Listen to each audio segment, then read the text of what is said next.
Hello दोस्तों, कैसे हैं आप लोग। आई होप आप सभी अच्छे होंगे। इस वीडियो में हम कक्षा 10 मैथ सब्जेक्ट का प्रश्नावली 9.1 का 15वां प्रश्न देखने वाले हैं। ठीक है।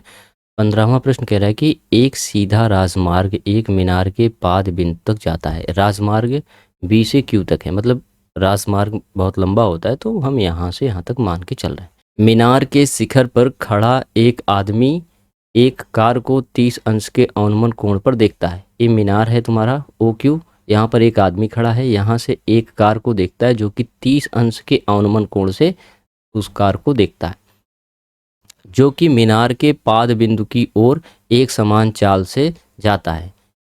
बिंदु बी से मीनार के पाद बिंदु की ओर एक समान चाल से जा रहा है। 6 सेकंड बाद कार का अवनमन कोण 60 अंश हो जाता है। मतलब 6 सेकंड की दूरी इसने तय करी। कितने सेकंड की भाई? 6 सेकंड की। 6 सेकंड की दूरी इसने तय करी है, और 6 सेकंड की दूरी तय करने के बाद वहीं से देख रहा है, तो अवनमन कोण कितने अंश का है? 60 अंश का। इस बिंदु से मीनार के पाद बिंदु तक पहुंचने में कार द्वारा लिया गया समय पूछ रहा है कि इधर कितना समय लगेगा। इधर कितना समय लगेगा पहुंचने में। देखो, यहाँ पर पहले दूरी देता था 5 सेंटीमीटर, 10 सेंटीमीटर, ऐसा कुछ, या मीटर, है ना। अब सेकंड दिया है, तो जब हम इसको सॉल्व करेंगे इसको लेकर, तो जो आंसर निकल के आएगा वो भी किस में आएगा? सेकंड में ही आएगा। तो सीधा सीधा हमें एक्स की वैल्यू निकालनी है। ठीक है। तो चलिए ठीक है, फिर एक एक त्रिभुज हम यहाँ पर सॉल्व करेंगे। ये आपका समकोण बन रहा है। तो सबसे पहले हम त्रिभुज ले रहे हैं O Q B. O Q B में, ओ क्यू बी में tan 30 अंश इक्वल टू ओ क्यू बटे B Q. O Q as it is रखो। बी क्यू, बी क्यू हो जाएगा तुम्हारा 6 प्लस एक्स, मतलब 6 धन एक्स। बी से यहाँ तक हो जाएगा 6 प्लस एक्स सेकेंड, ये पूरा सेकेंड में। ठीक है, इस तरीके से। तो tan 30 की वैल्यू पता है हमें, 1/3 बराबर ओ क्यू बटे 6 धन एक्स। इसको उठा के उधर भेज दो। 6 धन एक्स बराबर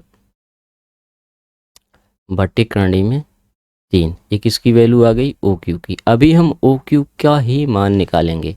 अभी हम ओ क्यू का ही मान निकालेंगे। समीकरण 1 हो गया। अब देखो यहाँ पे अब देखो यहाँ पे त्रिभुज ओ क्यू बी हो चुका है। ओ क्यू सी में, ओ क्यू सी में tan 60 अंश, ओ क्यू सी tan 60 अंश बराबर होगा लंब ओ क्यू बटे आधार क्यू सी, आधार क्यू सी। tan 60 की वैल्यू हमें पता है, करनी में 3 हो जाएगा। ओ क्यू ऐसे ही रहेगा, और ओ सी हो जाएगा तुम Q C, sorry Q C हो जाएगा तुम्हारा एक्स। ठीक है। अब एक्स को यहाँ भेज दो। करनी में 3 बराबर ओ क्यू। देखो ओ क्यू की वैल्यू यहाँ पर भी निकल कर आ गई है। समीकरण 1 और 2 में दोनों जगह ए क्यू की वैल्यू आई है। मतलब इस ए क्यू के स्थान पर इतना मान रखा जा सकता है। समीकरण 1 व 2 से किसी एक में से दूसरे में ओ क्यू की वैल्यू रख दो। यहाँ पर देखो एक्स करनी में 3 लिखा हुआ है, ओ क्यू के स्थान पर समीकरण 1 से मैं मान रख दे रहा हूँ 6 प्लस एक्स डिवाइड बाई करनी में 3। इसको उठा के उधर भेज दो। एक्स 3 करनी में 3 से गुणा होगा 3 होगा 6 प्लस एक्स। ठीक है। इसको उठा के इधर कर लो, तो यहाँ पर 3x है, माइनस एक्स हो जाएगा इक्वल टू 6। 3x में से एक एक्स चला गया तो 2x बराबर 6। 2 1 कम 2, 2 3 यहीं, एक्स बराबर 3। एक्स बराबर 3। एक्स क्या आया है? 3 आया है। हमने यहाँ पर बी सी की वैल्यू सेकंड में लिया था, तो एक्स भी कितना हो जाएगा भाई? सेकंड में ही आएगा। सी से क्यू जाने में, बिंदु सी से क्यू दूरी जाने में,